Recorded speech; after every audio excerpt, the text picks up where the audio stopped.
Saving અને investing વચ્ચેનો તફાવત. તમે એક ખૂબ જ મહેનતુ વ્યક્તિ છો. તમે ઘણું સારું કમાઓ છો અને તમારી આરામદાયક જીવનશૈલીથી ખુશ છો. અને હા, તમારી આવકમાંથી દર મહિને 20%ની બચત પણ કરો છો. બચત, બહુ જ સરસ. હવે તમારી નિવૃત્તિ તરફ આગળ વધીએ. તમે તમારી બચત ચકાસો છો, પણ તમને મળે છે શું? તમે જેટલી અપેક્ષા રાખી હતી એટલી તો નથી જ, અને તમારા સહકાર્યકર જેટલી પણ નથી. તમે વિચારો છો કે ગડબડ થઈ ક્યાં? એ પણ એટલું જ કામ કરે છે, કમાય અને બચત પણ એટલી જ કરે છે. તો રિટાયરમેન્ટ ફંડમાં આટલો મોટો તફાવત કેમ છે? તફાવત એ છે કે તમે તમારી બચત મૂકી રાખી જ્યારે સહકાર્યકર રોકાણ કરી રહ્યો હતો. તો બચત શું છે? એક વ્યક્તિની માસિક આવક લો અને તેના ખર્ચાઓ બાદ કરો. આ ખર્ચાઓ કાંઈ પણ હોઈ શકે છે, જેવા કે ભોજનના, મૂવીઝ કે મોલમાં જવું, બાળકોના સ્કૂલની ફી, ઘર અથવા કારની EMIs. તમે સમજ્યા ને? આ બધા ખર્ચાઓ પછી જે બાકી રહે તે વધારાની બચત. તો પછી રોકાણ શું છે? બચત એ પૈસા છે જે ખર્ચાઓની વ્યવસ્થા કર્યા પછી બચે છે, જ્યારે ઇન્વેસ્ટમેન્ટ એ પ્રોસેસ છે જેનાથી આ પૈસા વધે છે.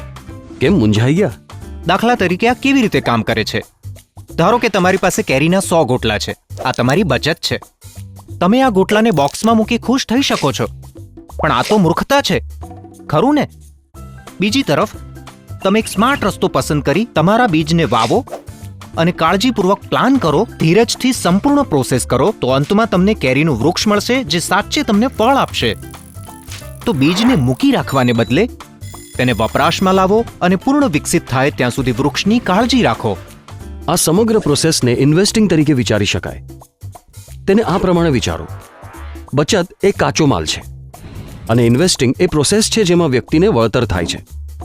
તો વ્યક્તિએ એ બચતથી શરૂઆત કરવી જોઈએ અને પછી બીજા સ્તર પર પહોંચવા એ બચતનું યોગ્ય રોકાણના વિકલ્પમાં રોકાણ કરવું જોઈએ. પણ આ બીજું સ્તર શું છે અને બચતને ત્યાં સુધી લઈ જવી કેમ જરૂરી છે? વિચારો કે તમે તમારી દીકરીને 10 વર્ષના સમયમાં ડોક્ટર બનાવવા ઈચ્છો છો અને આજની સ્થિતિને ધ્યાનમાં રાખીને ભણતરની કિંમત અંદાજે 50 લાખ છે. તો તમે ગણતરી કરશો કે દર વર્ષે 5 લાખની બચતથી તમે 10 વર્ષના સમયમાં 50 લાખના ભંડોળ સાથે તૈયાર હશો, બરાબર? પરંતુ શું તે સાચે 10 વર્ષ પછી પૂરતા હશે? ના. તો આ ખરાબ રમત કોણ રમી રહ્યું છે? ફુગાવો. જો ફુગાવાનો દર 6% ગણવામાં આવે તો 10 વર્ષના સમયમાં એ ભણતરની કિંમત 89 લાખ હશે. હવે અચાનક કાં તો તમારે દર વર્ષે 9 લાખની બચત કરવી પડશે, અથવા તો તમારી મર્યાદિત બચતનું દર વર્ષે સમજદારીપૂર્વક અને નિયમિત રીતે યોગ્ય રોકાણ કરવું પડે, જેથી તે તમારી જરૂરી રકમને 10 વર્ષમાં વધારી શકે. આ સાચું છે. રોકાણ તમારી બચતને ચોક્કસ દિશા આપી હેતુ સિદ્ધ કરવામાં મદદ કરે છે, જેથી વર્ષો પછી તમે દીકરીના મેડિકલ ભણતર માટેની રકમ ભેગી કરી શકશો. બચતને રોકાણમાં પરિવર્તિત કરતી વખતે યાદ રાખવા જેવું એક ખૂબ મહત્વનું પરિબળ છે શિસ્તતા. કટિબદ્ધતા જેટલી જ સરળ બાબત. બચત અને રોકાણ લાંબા સમય સુધી નિયમિત રીતે કરતા રહો. પૈસા ખર્ચતી વખતે ખૂબ જ સભાનતાથી કાળજી રાખો. બચત તમારા ધ્યેયને ધ્યાનમાં રાખીને ઇન્વેસ્ટ કરો અને એની માટે એક ચોક્કસ સમય મર્યાદા રાખો. બચત અને રોકાણ એક જ સિક્કાની બે બાજુઓ છે. બચત કરતી વખતે તમારા ભાવિ ધ્યેયને ધ્યાનમાં રાખો. સમજદારીપૂર્વક રોકાણ કરો જેથી તમે ધ્યેયને પ્રાપ્ત કરી શકો. પણ આ બધી શિસ્તતા કોઈ કામે નહીં આવે જો તમે તમારી કિંમતી બચતનું સમજદારીપૂર્વક રોકાણ ન કરો તો. ચાલો ઉદાહરણ પર ફરી નજર ફેરવીએ. તમારે તમારા ખર્ચાઓને નિયંત્રણમાં રાખવા જેથી તમે બચત કરી શકો. લાંબા સમય સુધી નિયમિત બચત કરો અને ખાતરી કરો કે તમે યોગ્ય રોકાણ કર્યું છે. હવે આપણે ઝડપથી તમારી નિવૃત્તિ તરફ જઈએ. તમે એક હદ સુધી સારું જીવન જીવી રહ્યા છો.